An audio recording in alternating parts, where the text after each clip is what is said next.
106편의 시작은 할렐루야 찬양으로 시작이 됩니다. 자, 같이 우리 1절, 2절 한번 읽어보겠습니다. 시작. 할렐루야 여호와께 감사하라. 그는 선하시며 그 인자하심이 영원함이로다. 누가 등이 여호와의 권능을 다 말하며 주께서 받으실 찬양을 다 선포하랴. 아멘. 자, 분명히 창세기부터 시편 103편까지 할렐루야라는 단어가 전혀 언급되지 않다가 시편 104편에서부터 할렐루야라는 단어가 드디어 언급되기 시작했다라고 말씀을 드렸어요. 그리고 104편, 그리고 105편, 그리고 106편 계속해서 할렐루야가 이제 언급되기 시작하는 것입니다. 자, 이 할렐루야가 언급되다가 다시 잠언에서부터는 할렐루야라는 단어가 사라지고 마태복음부터 유다서까지 또 할렐루야가 언급되지 않습니다. 그러다가 요한계시록에서 다시 할렐루야가 언급된다. 또 요한계시록 19장에서만 4번 언급되고, 그래서 이 할렐루야라는 단어는 매우 종말론적인 단어이다. 즉 예수님이 다시 이 땅에 재림하실 건데 그 전에 반드시 많이 불려져야 하고 많이 외쳐져야 할 그런 단어, 바로 할렐루야인 것입니다. 다 같이 우리 할렐루야 한번 외쳐볼까요? 시작. 할렐루야. 아멘. 네, 이 할렐루야. 이 할렐루야라는 단어는 자, 할랄루야. 할랄루야라는 단어 합쳐진 단어라고 말씀드렸어요. 그래서 루야, 바로 당신을. 할랄이라는 단어는 찬양하다는 단어인데 할랄은 어떻게 찬양하다? 할랄은 바보처럼 보일 정도로 열광적으로 찬양하다는 의미가 있다라는 것입니다. 그래서 할렐루야는 조용히 외치는 것이 아니고 사실은 원어적인 의미로 할렐루야는 원래 굉장히 강하고 선포적이고 그리고 춤을 추면서 외치는 그런 단어인 것입니다. 할렐루야. 그래서 할렐루야로 이 106편이 시작하고 있습니다. 자, 할렐루야 여호와께 감사하라. 그는 선하시며 그 인자심이 영원함이로다. 누가 능히 여호와의 권능을 다 말하며 주께서 받으실 찬양을 다 선포하랴. 자, 1, 2절에서 찬양이고 그 다음에 3절부터 5절을 보면 이제 기도가 나옵니다. 그래서 찬양과 기도로 시편 106편이 시작되고 있는 것입니다. 찬양으로 가득한 마음으로부터 우러나오는 기도가 지금 3절, 4절, 5절에 이어지고 있는 것을 보게 되어집니다. 자, 그리고 오늘 좀 절수가 많기 때문에 한 절 한 절 다 보기에는 시간이 너무 많이 걸려서 제가 핵심적인 부분들만 구조를 잡고 넘어갈 거예요. 6절부터 33절까지는 광야 생활에 대한 이야기가 나오거든요. 6절부터 33절 광야 생활. 우리 지난주에 했던 배고편하고 또 비슷하죠. 지난번에 배고편에서도 구약 이야기 굉장히 많이, 특히 출애굽 이야기 많이 나왔는데 6절부터 33절까지 광야 생활하면서 있었던 일들을 또 언급하고 있는 거예요. 그런데 6절부터 12절까지는 일단 106편 6절부터 12절까지는 이제 홍해, 6절부터 33절의 광야 생활인데 그 중에서도 6절부터 12절은 홍해를 건넌 이야기가 나오고 있습니다. 자, 우리 6절과 7절을 한번 읽어보겠습니다. 106편 6절 7절. 자, 시작. 우리가 우리의 조상들처럼 범죄하여 사악을 행하며 악을 지었나이다. 우리의 조상들이 애굽에 있을 때 주의 기한 일들을 깨닫지 못하며 주의 크신 인자를 기억하지 아니하고 바다 곧 홍해에서 거역하였나이다. 자, 이제 지금 이야기가 시작되는데 홍해를 건너려 하는 그 상황 속에서도 이스라엘 백성들이 어떻게 했다는 거예요? 하나님을 거역했다라는 그런 단어를 쓰고, 여기 거역했다라는 단어가 거역하다라는 단어가 히브리어로 어떤 단어가 쓰였냐면 여러분 들어보면 아실 거예요. 마라. 히브리어로 들어본 것 같죠? 여러분 마라탕 떠올리시나요? 충분히 이해합니다. 축복해요. 사랑해요. 네, 마라탕 떠오르시죠? 그러나 또 뭐가 떠올라요? 마라의 쓴물. 그렇죠. 마라의 쓴물. 그렇죠. 출애굽 어디에 나와요? 출애굽기에 나오잖아요. 그렇죠. 마라의 쓴물. 흥미롭죠. 그러니까 히브리어 안에서 보면 우리는 번역 성경을 보지만 히브리어 안에서 보면 굉장히 흥미로운 그런 언어 유희예요. 일종의 어떤 거 이해되시죠? 언어 유희, 언어적인 유희가 담겨져 있어요. 그래서 이 마라라는 단어는 거역하다, 또 불순종, 그리고 원망하다 등의 의미들이 있습니다. 자, 그래서 이 홍해를 건너려는 그 상황 속에서도 이스라엘 백성들이 하나님을 원망했나요? 원망했어요. 네. 출애굽기 14장에 나오죠. 그래서 이스라엘 백성들이 이제 애굽을 빠져나왔는데 이제 홍해를 건너야 돼. 근데 문제가 생겼네. 돌아가자니 뒤에서 바로의 군대가 이스라엘 백성을 추격해 오는 거예요. 분명히 그래 너네 내보내겠다 해놓고서 바로의 군대가 다시 이스라엘 백성을 추격해 들어옵니다. 당시에 이 애굽의 군대는 전 세계 제1의 군사력을 지닌 그러한 강대국이었어요. 애굽의 전차들이 밀고 들어오는 겁니다. 그래서 이 애굽의 전차, 이 고대 이 애굽의 이 전차들을 연구해 봤을 때 고대 애굽의 전차들은 매우 빠른 속도로 달릴 수가 있었고 하루에 약 80km 정도를 전차로 움직일 수 있었다. 여러분 오늘날이야 우리가 뭐 자동차 타고 그냥 뭐 몇백 킬로 다니지만 뭐 비행기 타고 뭐 날아가지만 여러분 지금 이 출애굽하는 이 시기에 얘기는 BC 1500년대 BC 1500년대에 이 하루에 80km를 이동한다. 이건 엄청난 속도인 겁니다. 네, 그런 엄청난 군사력을 지닌 애굽의 군대가 전차를 전차 군대가 600대라고 했죠. 전차 600대, 기병이 1200. 이제 이스라엘 백성을 추격해 오는 겁니다. 소리가 들려오는 거예요. 이스라엘 백성들이 뒤로 갈 수도 없고 벌써 200만 명 이상 되는 수많은 무리들이 이제 이 지금 애굽의 군대를 피해야 되는데 바로 앞은 홍해가 있는 거예요. 홍해의 깊이 예전에 한번 얘기했는데 기억하는 분? 홍해 수심 2km 비슷했어요. 홍해 깊이는 약 1.5km 1.5 그러니까 1500m 그러니까 그거는 여러분 1.5 2km 정도 1.5km 정도 1500m 정도 되는 그런 깊이 거기를 어떻게 건너가요? 애기들 데리고 못 건너죠. 애기 데리고. 그런데 그 상황 속에서 하나님이 세례를 행하시죠. 근데 이스라엘 백성들은 이제 진퇴양난에 빠져서 누구를 원망하느냐? 자, 누구를 원망하느냐? 하나님과 누구를? 모세를 향해 원망. 모세, 당신 때문에 우리 죽게 됐다. 차라리 우리가 애굽에 그냥 있었어야 되는데 당신 따라 나왔다가 우리 다 죽게 생겼다. 진퇴양난에 빠진 상황 속에서 하나님과 지도자를 향해서 원망하는 모습을 보게 됩니다. 그래서 그 고백인 거예요. 시편 106편에 요약해서 지금 설명하고 우리가 그렇게 원망하고 거역했습니다. 그러나 8절 출애굽기의 내용이 아니라 8절의 내용으로 볼까요? 시편 106편 8절 시작. 그러나 여호와께서는 자기의 이름을 위하여 그들을 구원하셨으니 그의 큰 권능을 만인이 알게 하려 하심이로다. 할렐루야. 그러니까 하나님께서 하나님 당신의 이름을 위하여 이런 표현이 시편 23편에도 있죠. 주님께서 우리를 의의 길로 인도하실 때 바로 주님의 이름의 명예를 위해서 그렇죠. 주님의 이름의 명예를 위해서 우리를 의의 길로 인도하신다. 또 똑같은 표현이에요. 자기의 이름을 위하여 하나님의 명예가 걸린 싸움인 거예요. 하나님께서 건져내셨기 때문에 하나님의 명예가 걸려 있다는 것입니다. 여러분 저와 여러분의 삶 하나님과 함께하는 우리의 삶 여러분 하나님의 명예가 걸려 있어요. 그러므로 세상을 두려워하지 마십시오. 두려워하지 말라는 표현이 성경에 몇 번 나온다? 두려워하지 말라 성경에 365번 언급돼 있어요. 왜? 성경에 두려워하지 말라는 표현이 365번이나 기록됐겠어요. 날마다 너희는 두려워하지 말라는 것입니다. 할렐루야. 하나님이 저와 여러분과 함께 하시기 때문입니다. 아멘. 그래서 하나님의 명예가 걸려 있는 거예요. 저와 여러분 하나님의 아들 딸들이잖아요. 할렐루야. 그래서 우리의 삶에 하나님의 명예가 걸려 있어요.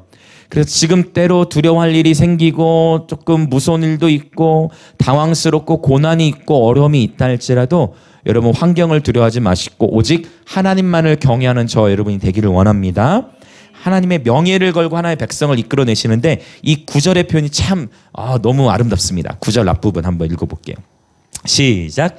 이에 홍해를 꾸짖으시니 곧 마르니. 할렐루야. 주님께서 홍해를 꾸짖으셨다고 표현하고 있습니다. 그러니까 주님께서 한번 소리를 발하시면 시편 29편에서는 여호와의 소리가 힘이 있으며 라고 하는데 여러분의 삶, 저의 삶, 우리의 삶 가운데 그분이 한번 그분의 음성을 발하시면 우리의 삶은 변화되어지게 되죠. 할렐루야. 그분이 한번 어떤 음성을 발하시면 어떤 일들이 일어나게 되는 것입니다. 그분께서 홍해를 꾸짖으시자 수심 약 1500m 정도 되는 그 홍해가 어떻게 됩니까? 갈라지는 것이죠. 그래서 그 갈라져서 마치 광야를 지나감 같게 하사 바다를 건너는데 9절 후반부죠. 바다를 건너는데 마치 마른 광야, 마른 땅을 지나감 같게 하나님께서 하셨다라고 표현하고 있습니다. 그리고 그 애굽의 군대도 추격해 들어오죠. 처음에는 망설였어요. 그런데 애굽의 군대가 추격해 들어오자 바닷물이 다시 차기 시작하고 애굽의 그 군대가 바닷물 속에 완전히 수장당하게 되는 일들을 경험하게 됩니다. 자, 그래서 12절에 보면 이에 그들이 그의 말씀을 믿고 그를 찬양하는 노래를 불렀도다라고 했습니다. 여기서 이 찬양에 해당하는 단어는 또 제가 예배학교 때 나눴던 대로 바로 테힐라라는 단어를 써요. 이 테힐라라는 단어는 그러니까 히브리어로 찬양에 해당하는 단어가 한 7가지 있다고 말씀을 드렸어요. 그 7가지 중에 이제 이 테힐라 바로 즉흥적인 새 노래를 의미합니다. 그래서 언제 우리의 예배가 깊어지냐면 고난 가운데에서 주님을 만날 때, 내 삶이 처절한 가난, 질병, 아픔 가운데 있을 때 그때 주님을 찾으면 할렐루야. 그 처절한 삶, 정말 그 처절한 상황 속에서 주님을 향해 부르짖을 때 그때 우리의 삶 속에 하나님이 새 노래를 주세요. 아멘. 할렐루야. 할렐루야. 네. 그때 나만이 부를 수 있는 새 노래가 터져 나옵니다. 그 삶의 상황 속에, 그 고난 속에서 하나님이 주시는 새 노래. 다윗이 그런 식으로 시편들을 많이 기록한 것을 보게 되어지죠. 네, 바로 새 노래가 나오게 되었다라는 것입니다. 자, 6절부터 12절은 홍해에 대한 이야기고, 그 다음에 이제 전체적으로 이제 광야 생활이 이어지고 있어요. 13절부터 15절을 보면 이 106편의 저자가 무엇을 언급하고 있냐면 14절에 이 단어가 눈에 띕니다. 광야에서 욕심. 제 광야 생활을 하면서, 즉 인생을 살아가면서 욕심의 문제에 부딪힌 거예요. 하나님께서 나를 구원해 주셨습니다. 그렇죠? 자, 저와 여러분을 구원해 주셨습니다. 애굽에서 구출해 내셨어요. 430년의 시간 동안 종살이 한 데에서 저와 여러분을 구출해 주셨습니다. 그런데 이제 광야 생활, 인생 생활이 시작되는데 문제는 뭐냐? 이스라엘 백성들이 어떤 문제에 봉착하느냐? 바로 욕심의 문제. 신약 성경에서는 욕심이 잉태한즉 죄를 낳고 죄가 장성한즉 사망을 낳느니라. 그래서 욕심의 문제에 부딪히게 되어져요. 자, 욕심을 크게 내며 사막에서 하나님을 시험하였도다. 15절 읽어봅시다. 시작. 그러므로 여호와께서는 그들이 요구한 것을 그들에게 주셨을지라도 그들의 영혼은 쇠약하게 하셨도다. 아멘. 자, 이 얘기는 뭐냐면 그들이 자, 그럼 지금 15절의 분위기가, 자, 그들이 요구한 것을 주셨을지라도 그들의 영혼을 쇠약하게 하셨도다. 그럼 15절의 분위기가 지금 좋은 거예요? 좀 좋지 않은 거예요? 좋지 않죠? 자, 다시 15절의 분위기가 좋아요, 안 좋아요? 기도 응답 받은 거 아니에요? 자, 15절. 그들이 요구한 것을 주셨는데, 기도 응답 받았는데, 근데 분위기 좋아요, 안 좋아요? 안 좋아요. 왜요? 기도하면 뭔가 응답은 된 것 같은데 그들의 끝이 안 좋아요.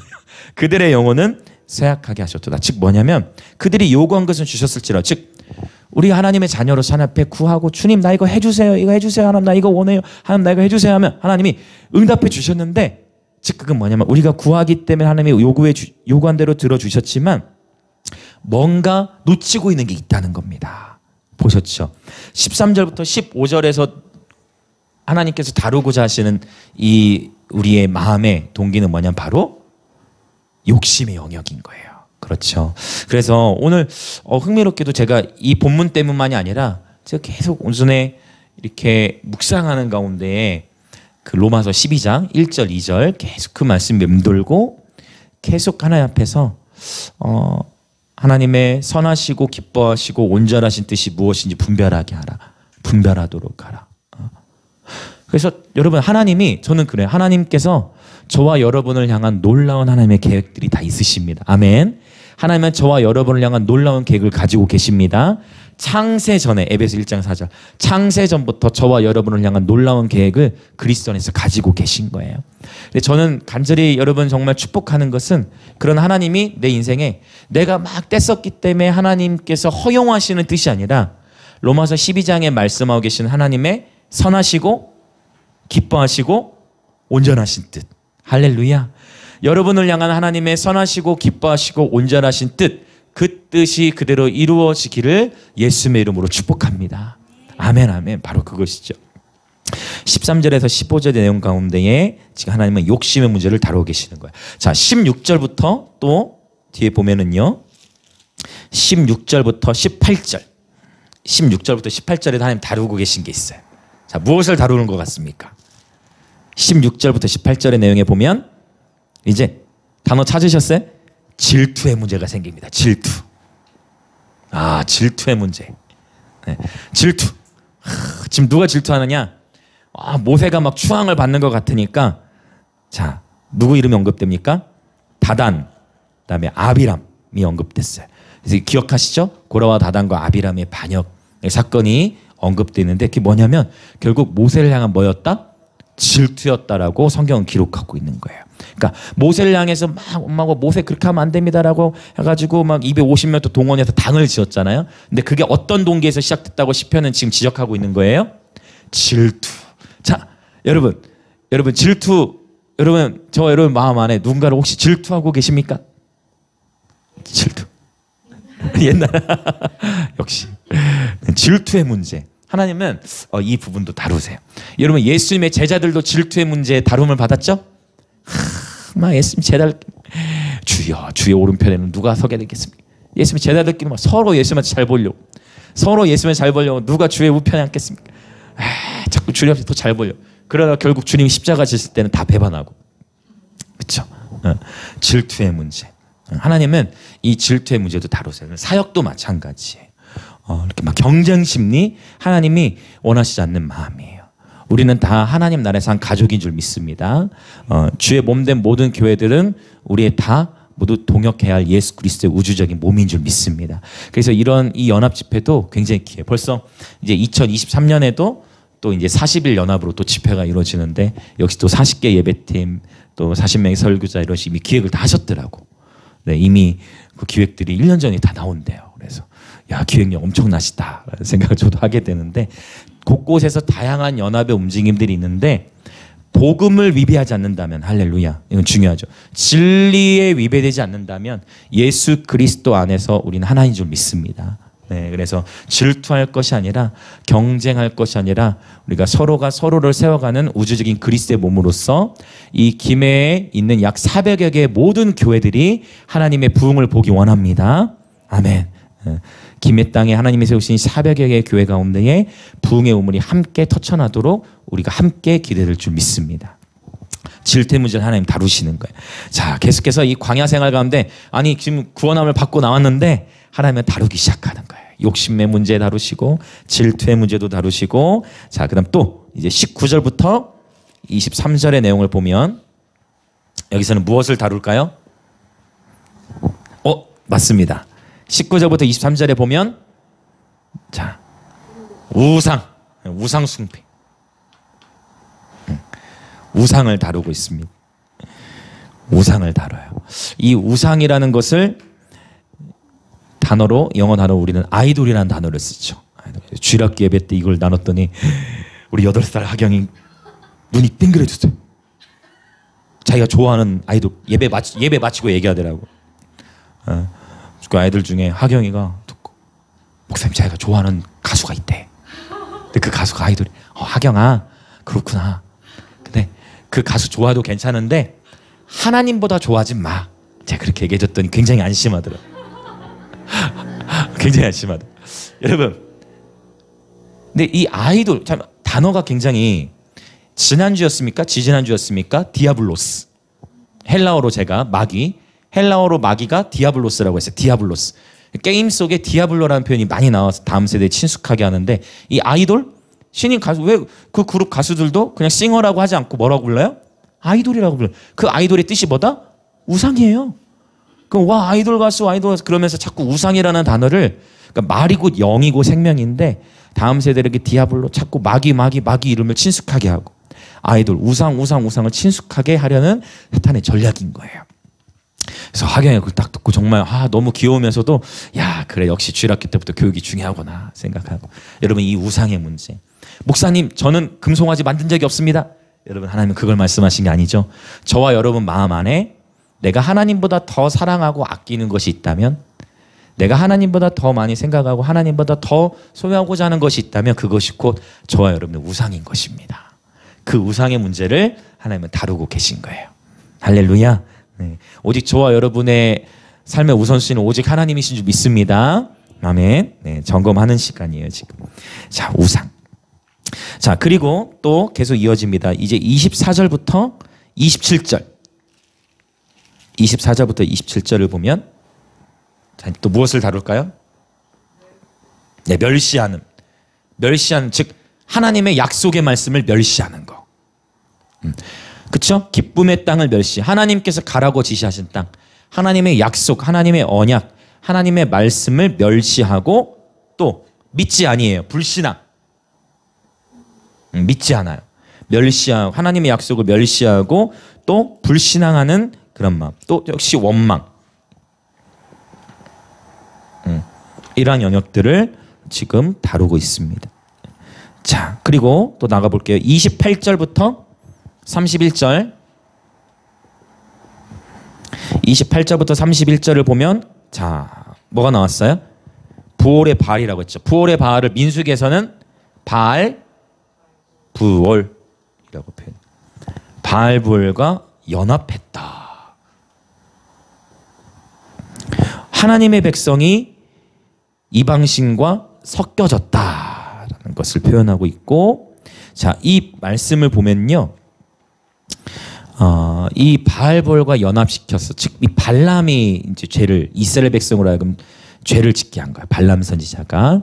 그래서 하나님의 백성으로 하여금 이방 여인들과 자도록, 그래가지고 하나님의 진노가 이스라엘에 임했던, 전염병으로 진노가 임했던 그런 장면이 민수기 25장에 언급되어 있습니다. 근데 이때 누가 일어나냐면 바로 어떤 한 인물, 민수기 25장에도 자세히 설명이 되어 있는데 30절에 보면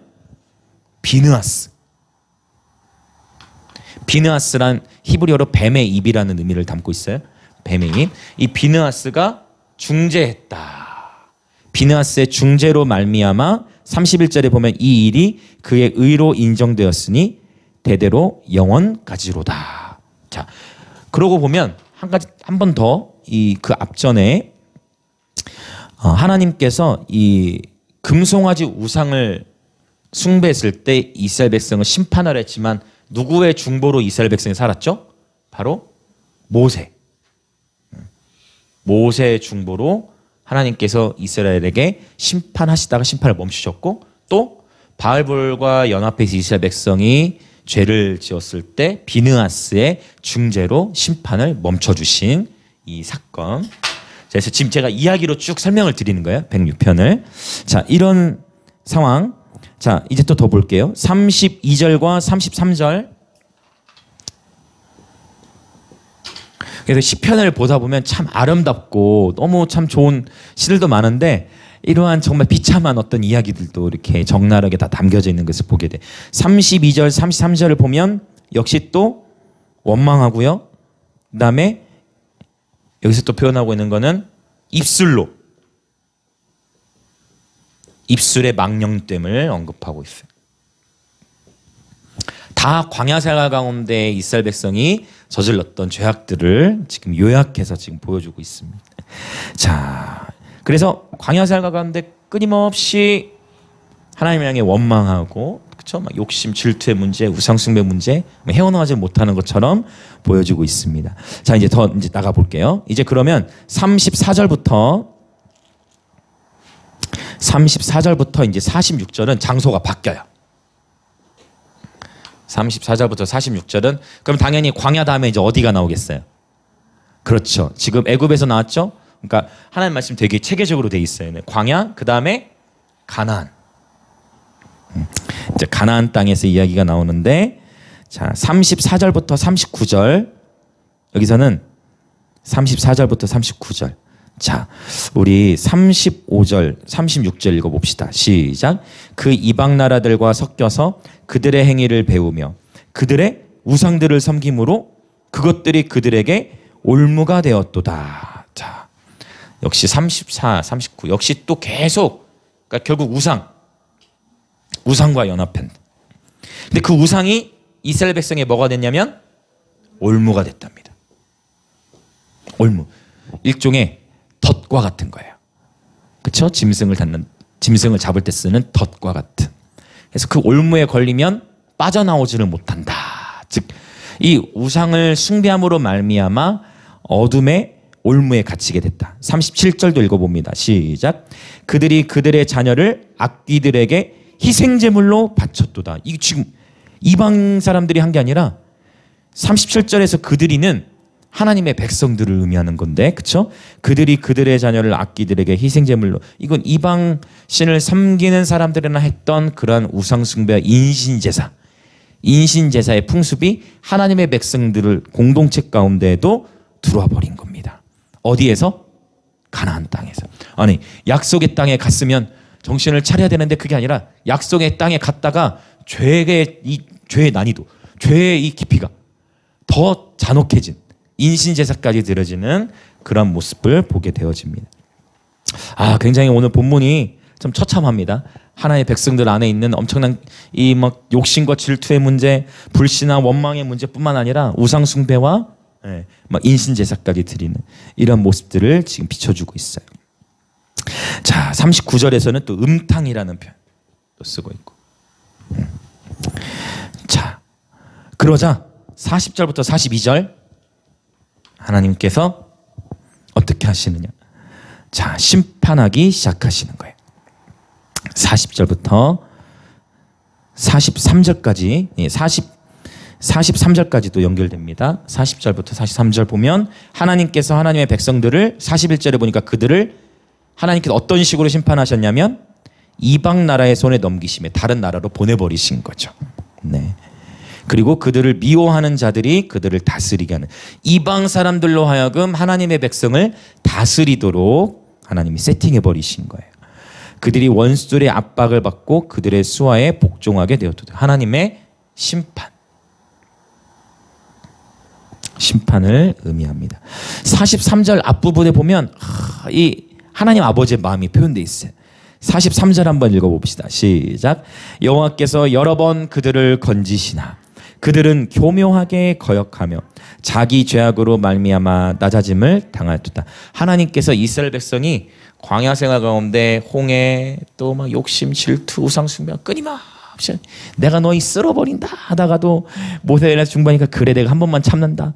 이런 식으로 계속 참고 하나님의 잠깐 진노하셨다가도 하나님 그 진노를 오래 갖게 하지 않으시고 진노를 거두셔서 여러 번 그들을 건지셨다고 하나님 말씀하십니다. 근데 그렇게 건지셨음에도 불구하고 어떻게 했다? 그들은 이 표현이 좀 너무 안타깝죠. 거역하는데 어떻게 거역해요? 교묘하게 거역하고 있다라고 지금 표현하고 있습니다. 여러분 굉장히 아주 우리의 마음을 굉장히 찌르는, 그렇죠? 굉장히 그런 말씀일 수 있습니다. 교묘하게 거역하며 자기 죄악으로 말미암아 낮아짐을 당하였도다. 자, 이제 그럼에도 불구하고 하나님이 어떻게 하나님의 백성들을 인도하시는 데에 대해서 시편 106편의 저자는 기록하고 있는데, 자 이제 보겠습니다. 44절부터 46절 같이 읽겠습니다. 44절부터 46절 시작. 그러나 여호와께서 그들의 부르짖음을 들으실 때에 그들의 고통을 돌보시며 그들을 위하여 그의 언약을 기억하시고 그 크신 인자하심을 따라 뜻을 돌이키사 그들을 사로잡은 모든 자에게서 긍휼히 여김을 받게 하셨도다. 아멘. 결국은 야고보서 2장 13절과 연결돼. 한번 따라해 볼까요? 긍휼이 심판을 이긴다. 야고보서 2장 13절이죠. 긍휼이 심판을 이기고 자랑한다라고 했는데 하나님의 긍휼이 심판을 이긴 거예요. 그분이 아무리 생각해도 그분의 백성을 어느 정도 심판을 해요. 심판합니다. 심판은 있어요. 마지막 때도 마찬가지죠. 주님 재림하시기는 심판이 있습니다. 그러나 결국은 긍휼이 심판을 이기더라. 그분께서 결국은 긍휼히 여기시고 그분 스스로 그분의 언약을 기억하시는 거예요. 근데 언제 이 일들을 풀어주시냐면 44절 여호와께서 그들의 부르짖음을 들으실 때에. 하나님은 하나님의 백성들의 부르짖음을 들으시는 분이십니다. 저와 여러분이 고통 가운데 신음 속에서 하나님을 부르짖을 때 하나님은 그 신음 소리에 응답하시는 분인 줄 믿습니다. 하나님께서 응답하시는데 여기서 아주 유명한 단어들 다 나와요. 자, 언약을 기억하시고 그 크신 인자하심을, 인자하심에 해당하는 단어 유명한 바로 헤세드라는 단어. 하나님의 언약적인 사랑, 무조건적인 사랑. 때로는 자녀가 실수하고 자녀가 큰 죄를 범했을 때 부모의 마음이 화가 나고, 정말 화가 나고. 저도 어렸을 때 그런 적이 있어요. 제가 어렸을 때 못된 행동을 저희 엄마가 이 자식아 집 나가버려. 제가 어떻게 했다고 했어요? 집 나가버렸어요. 저는 꼴도 보기 싫어. 집을 나갔어요. 초등학생 때. 제 부모의 마음을 모르는 거죠. 꼴도 보기 싫어. 집 나가버려. 부모의 마음은 야, 이 자식아 집 나가버려. 이 자식아 나가. 그게 진짜 나가라는 말이에요? 나가라는 말일까? 나가라는 말일까? 나가라는 말일까? 아니죠. 나가라고 해서 나가면 안 돼요. 저 부모님 혹시 하시다. 안 나간다고? 나간다고? 오늘 이거 해미리를 위한 말씀. 집 나가면 나가는 의미가 아닌 거예요. 그렇죠? 저는 나가버렸어요. 하나님 아버지의 마음이 그렇다고 말씀을 보면 이놈의 자식이라고 써있진 않지만 우상을 섬기고 하니까 하나님의 마음이 내가 이 백성 다 쓸어버리겠다. 네. 다 쓸어버리고 모세야 너는 단둘이 시작하자. 아니요 하나님 이 백성 어찌하시려고요. 어쩌면 하나님이 모세가 좀 고마우셨을 것 같아. 뭔가 하나님에게도 명분이 필요했을 것 같아. 할렐루야. 모세야 너랑 나랑 단둘이 시작하자. 이 백성 쓸어버리자. 그때 모세가 네 주님 저와 단둘이 시작하시죠 하지 않았잖아요. 아니요 주님 이 백성 주님의 백성입니다. 이 백성 살리셔야죠. 하나님은 그때 굉장히 마음이 그래도 조금 나아지셨던 것 같아요. 모세를 통해. 그렇죠? 하나님 아버지의 마음. 그렇죠? 하나님의 궁열.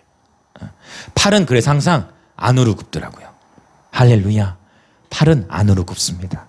여러분 하나님 아버지의 사랑으로 저와 여러분의 심령이 충만케 되시길 축복합니다. 아멘. 사랑은 허다한 재물을 덮는다 했어요. 할렐루야. 하박국의 이름 하박국은 품다라는 의미가 있다 했어요. 하박국 바로 품는 예배자들 되시길 예수님을 축복합니다. 네, 품는 것이죠. 사랑이 변화시켜요. 정죄는 변화시키지 못해. 오직 하나님의 사랑만이 변화시켜요. 정죄는 오히려 벽을 세우고 그렇죠? 그러나 하나님의 사랑이 스스로 부끄럽게 여기게 돼요. 결국 그 사랑으로 말미암아 마음이 녹아지고 하나님께로 돌이키게 되는 일들이 일어나게 되는 것입니다. 그래서 예배가 중요해요. 예배를 통해 하나님 우리의 마음을 녹이시기 때문에. 하나님의 긍휼이 심판을 이기는 모습을 지금 보여주고 있어요. 또 46절 긍휼이라는 단어 나왔죠. 긍휼. 자, 라함, 히브리어로 라함이라고 했는데 이 긍휼이라는 단어는 라함이라는 단어는 긍휼이라는 뜻도 있지만 또 어떤 뜻도 있냐면 기억하십니까? 자궁이라는 뜻도 있다고 했어요. 자궁은 생명이 잉태되는 곳입니다. 할렐루야. 자궁은 생명이 잉태되는 곳이에요. 그래서 여러분 정말 하나님의 긍휼하심, 하나님이 저와 여러분을 긍휼히 여기신 것 같이 저와 여러분도 우리의 지체들을 긍휼히 여기기 원합니다. 사실 제가 이 주기도문이 아쉬운 게 뭐냐면 주기도문 바로 다음에 나오는 구절 굉장히 중요한데 그 구절까지 같이 암송하면 더 좋을 건데 요거 잠깐 한번 보고 넘어갑시다. 우리 마태복음 6장. 네, 이걸 나누고자 하는 마음이 드네요. 원고에는 없지만. 자, 마태복음 6장. 우리가 너무나 잘 아는 주기도문이 9절부터 13절까지 있습니다. 이 기도 너무 소중하고 날마다 기도해야 되고 우리 하나님 미니스트리의 핵심, 하나님의 핵심 구절이죠. 하나님 나라 임하소서. 주의 나라가 임하길 구하는 기도. 그런데 14, 15절이 주기도문은 얼마나 중요한지 몰라요. 14, 15절 같이 읽어볼까요? 시작. 너희가 사람의 잘못을 용서하면 너희 하늘 아버지께서도 너희 잘못을 용서하시려니와 너희가 사람의 잘못을 용서하지 아니하면 너희 아버지께서도 너희 잘못을 용서하지 아니하시리라. 굉장히 무서운 말씀이기도 해요. 우리가 하나님 앞에 하나님 나 용서해 주세요, 하나님 잘못했어라고 기도하지만 내가 내 옆에 지체들을 용서하지 않으면 하나님께서 나를 용서하지 않는다라는 그런 표현인 것입니다. 그렇죠. 여러분 항상 저와 여러분의 마음이 여러분 긍휼, 하나님의 긍휼로 가득 차길 소원합니다. 혹 여러분이 사회생활하면서 또 학교에서, 일터에서, 가정에서 때론 우리 지난주 요셉 이야기 봤잖아요. 그렇죠? 시편 105편 요셉처럼 억울한 일을 당하고 정말 힘든 일을 겪는다 할지라도 그 원수들을 똑같이 악에게 지지 말고 악을 악으로 갚지 말고 선으로 악을 이기시길 축복합니다. 네, 그런 나에게 함부로 대하는 자들을 만난다면 오히려 그 원수들을 더욱 축복하고 오히려 그 원수들을 용서하고 기도하는 저 여러분 되길 원합니다. 아멘. 네, 긍휼, 하나님의 긍휼하심이 저와 여러분에게 그대로 우리 심령 안에도 하나님의 긍휼이 충만하게 되기를 예수님의 이름으로 축복합니다. 자, 이제 시편 106편 마지막 2절 남았습니다. 47절과 48절인데 자, 이거 나누고 이제 기도합니다. 47절, 48절을 보면 자, 47절 한번 읽어보겠습니다. 시작. 여호와 우리 하나님이여 우리를 구원하사 여러 나라로부터 모으시고 우리가 주의 거룩하신 이름을 감사하며 주의 영예를 찬양하게 하소서. 지금 네, 구원을 향하여 기도하고 있습니다. 47절 기도. 자, 48절 마지막 선포합니다. 시작. 여호와 이스라엘의 하나님을 영원부터 영원까지 찬양할지어다. 모든 백성들아 아멘 할지어다. 할렐루야. 자, 그래서 이 시편 106편은 우리의 인생의 이야기가 이 6절부터 46절까지 쭉 들어있는데 이 인생의 시작을 지금 무엇으로 시작했어요? 시편 106편은 할렐루야로 시작했죠. 그리고 106편의 끝도 할렐루야로 마치는 거예요. 할렐루야. 아멘. 자, 찬양과 기도로 시작했고요. 그리고 기도와 찬양으로 마쳤어요. 그렇죠?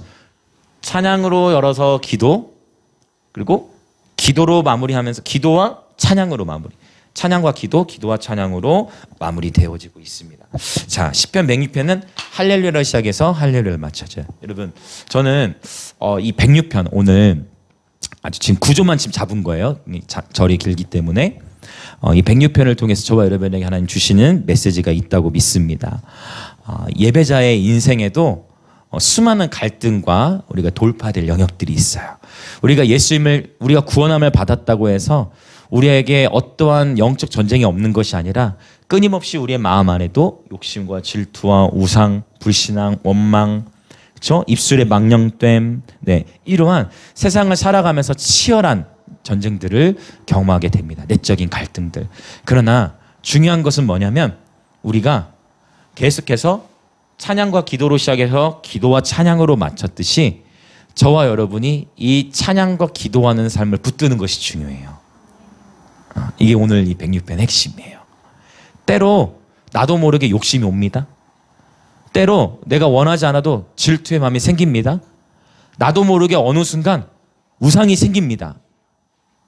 심지어 이제 세상을 오래 살지도 않은 8살 된 초등학생도 뜨끔 이렇게 우상에 대해 뜨끔듯이 여러분 우상이 나도 모르게 생겨져요. 나도 모르게 하나님을 신뢰한다 하지만 때로는 하나님의 약속의 말씀을 우리가 멸시할 때도 생겨요. 때로는 원망할 일도 생기고 때로는 우리가 입술이 망령돼가지고 입술로도 함부로 판단하고 죄를 짓기도 해요. 그러나 하나님 너무 감사하게도 이 찬양과 기도의 자리에 거하는 자 이러한 시간들을 통해 하나님의 마음으로 돌이키도록 그래서 하나님을 찾고 부르짖을 때 하나님이 보시고 우리를 긍휼히 여기시사 그분의 이 헤세드의 사랑 무조건적이신 사랑으로 저와 여러분을 보호하고 인도하셔서 참 흥미로운 것은 어쨌든 이 길갈이 이런 의미인데 길갈의 뜻이 돌이 굴러가다는 의미가 있거든요. 수치가 굴러가다. 그래서 굴러간다는 건 뭐냐면 제자리에 있는 게 아니고 어쨌든 가는 거야. 이게 굉장히 중요해요. 저와 여러분이 인생을 살아가면서 실수 분명히 합니다. 죄도 짓습니다. 그러나 하나님을 신뢰하고 그분을 찬양하고 기도하다 보면 어쨌든 어떻게 된다? 굴러가는 거야. 할렐루야. 이거 중요해요. 할렐루야. 여러분 오뚜기들이 되시기 축복합니다. 네, 이게 왜냐하면 신앙생활 하다가 내가 내 내면에 이러한 죄악까지 있었나?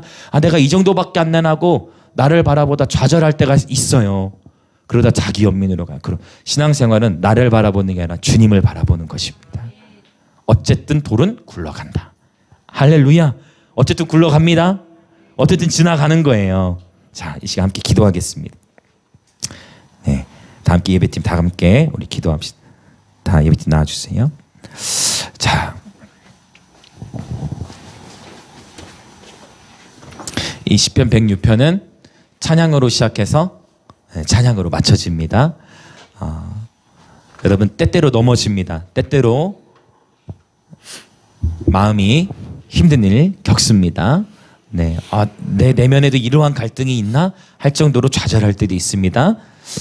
여러분 오늘 하나님께서 이 자리에 있는 저와 여러분을 위로하신다고 믿습니다. 저와 여러분의 삶에 하나님의 명예가 걸려 있습니다. 그런데 내 삶이 힘들고 재정적으로 이렇게 조여오고 또 관계적으로 어려운 일을 겪으면 이게 조금 의심이 들기도 하고 나도 모르게 이렇게 입술로 죄를 범하기도 하고 우리의 마음 이렇게 무너지기도 하고 겪습니다. 그러나 하나님의 긍휼하심이 저와 여러분을 감싸고 계십니다. 여러분 오늘 이 시편 106편의 삶처럼 예배자의 삶에도 여러 굴곡이 있지만 어쨌든 보세요. 애굽에서 광야로 그리고 결국 광야에서 가나안으로 결국은 굴러가는 것입니다. 때로는 반복되는 어떠한 패턴의 죄악들이 나타날 수도 있어요. 그러나 여러분 그때마다 좌절을 선택하지 마시고 그때마다 기도를 선택하시고 그때마다 예배를 선택하시길 축복합니다. 하나님은 우리의 아버지이십니다. 그래서 이 시간 결단할 때 하나님 나는 어떠한 상황 속에서도 주님을 예배하겠습니다. 하나님 우리의 부르짖음에 귀를 기울이시니 감사합니다. 하나님 내가 이 정도밖에 안 되는구나라고 좌절할 때들이 있고 하나님 내가 너무 감당하기 어려운 시험과 환난들이 있을 때도 있지만 하나님 그럼에도 불구하고 내가 이 시간 하나님만을 붙들기로 결단합니다. 내가 어떠한 상황에서도 기도하고 예배하는 삶을 놓지 않겠습니다. 그러할 때에 주님의 그 긍휼히 여기심과 그 크신 인자하심을 따라 진노 중이라도 긍휼을 베푸시며 우리를 부르심의 자리로 굴러가게 하시는 주님 나는 제자리인 것 같고 나는 여전히 또 지었던 데를 또 짓는 것 같지만 그것이 아니라 굴러가고 있음을 할렐루야 그것이 아니라 결국은 진행되고 있음을 알게 하여 주시고 내게로부터 눈을 들어 우리 주님을 바라보게 하여 주시옵소서. 어떠한 상황에서도 주님을 찾고 예배하는 예배자가 되게 하여 주시옵소서. 주님 우리가 부르짖을 때 응답하시는 주님을 신뢰합니다. 그렇게 결단하며 기도하도록 하겠습니다. 같이 주여 외치며 기도합니다. 주여 예 주님 우리는 다 양 같아서 그릇 행하여 각기 제 길로 갔거늘 그렇게 우리가 다짐하건만 우리는 넘어지고 하나님께서 나를 이렇게 구원해 주셨음에도 불구하고 내 내면 안에 욕심의 문제 내 내면 안에 질투의 문제 내 내면 안에 우상 숭배 때로는 하나님이 내게 약속을 주신 말씀이 있음에도 불구하고 정말 그 말씀이 이루어질까? 정말 그 말씀대로 하나님이 행하실까라고 하나님의 말씀을 멸시했던 그런 우리의 모습을 회개합니다. 주님의 말씀을 온전히 신뢰하지 못하고 주님을 때로는 원망하고 세상의 문화에 섞여져서 나도 동일하게 그 우상 숭배하는 삶 그 세상의 우상 숭배 문화가 내 삶 나의 가정에 들어오는 걸 나도 모르게 용납하면서 세상의 풍조에 휩쓸려 살아가는 우리의 모습 그 우상 숭배로 말미암아 올무에 걸려 있다 보니 그 올무에 걸려 헤어나오지 못하는 또 그렇게 다짐하건만 음란한 우리의 모습 오 주님 그럼에도 불구하고 내 주님 우리는 이렇게 깨지기 쉬운 질그릇입니다. 주님 우리는 이렇게 깨지기 쉬운 질그릇입니다.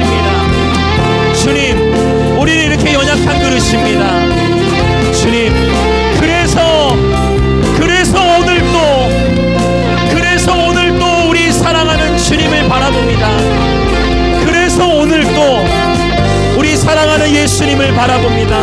그래서 오늘 또 전부 하늘의 아버지여, 우리가 주 앞에 나옵니다. 그래서 오늘 또 주님께로 나옵니다. 내게로부터 눈을 들어 주님을 바라봅니다. 오늘 이 시편 106편의 저자의 삶이 할렐루야로 시작하여 수많은 인생의 우여곡절, 애굽, 광야, 가나안의 시즌을 통과한 이 모든 인생의 여정 속에 이 예배자의 입술이 결국 예배로 맞춰지게 하시니 감사합니다. 결국 할렐루야로 맞춰지게 하시니 감사합니다. 주님, 이것이 우리의 삶이 되기 원합니다. 때로는 여러 다양한 좌절과 아픔을 겪기도 하지만 예배의 자리를 사수할지어다, 예배의 자리를 사수할지어다. 찬양과 기도로 시작된 삶, 찬양과 기도로 맞춰질지어다.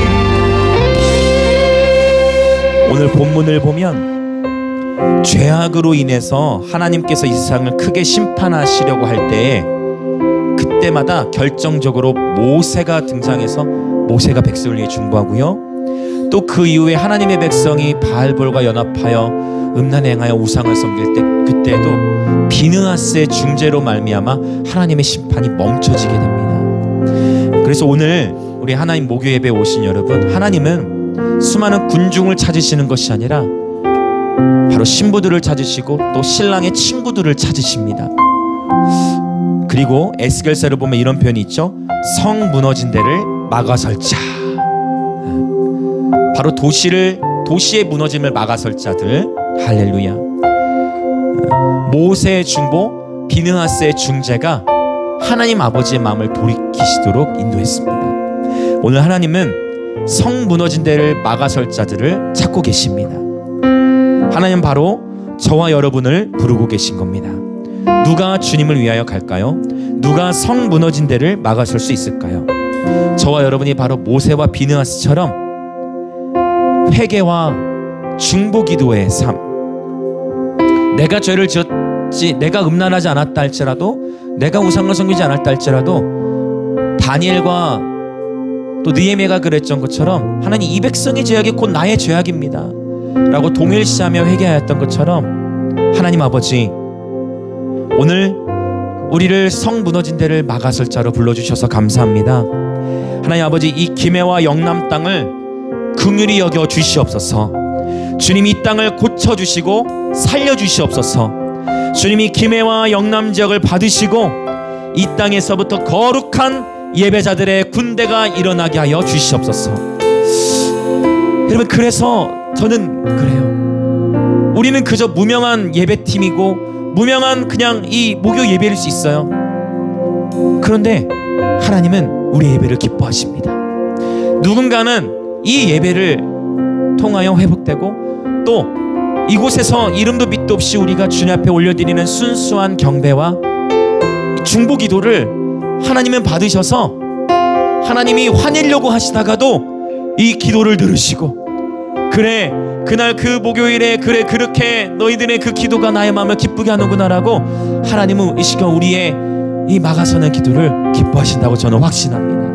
그래서 이 시간 함께 우리 다 같이 통성으로 기도하며 이제 자유롭게 기도하다 돌아가실 건데, 하나님 아버지, 이 김해와 영남 땅을 긍휼히 여겨 주시옵소서. 주님이 이 땅을 고쳐주시고 살려주시옵소서.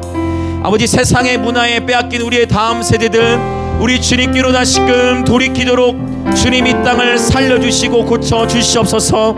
이 김해와 영남 땅에 이 땅에서부터 거룩한 예배자들의 군대가 일어나게 하여 주시옵소서. 그리가 함께 중보 회개하며 주님의 긍휼과 자비를 구하며 기도하십시다.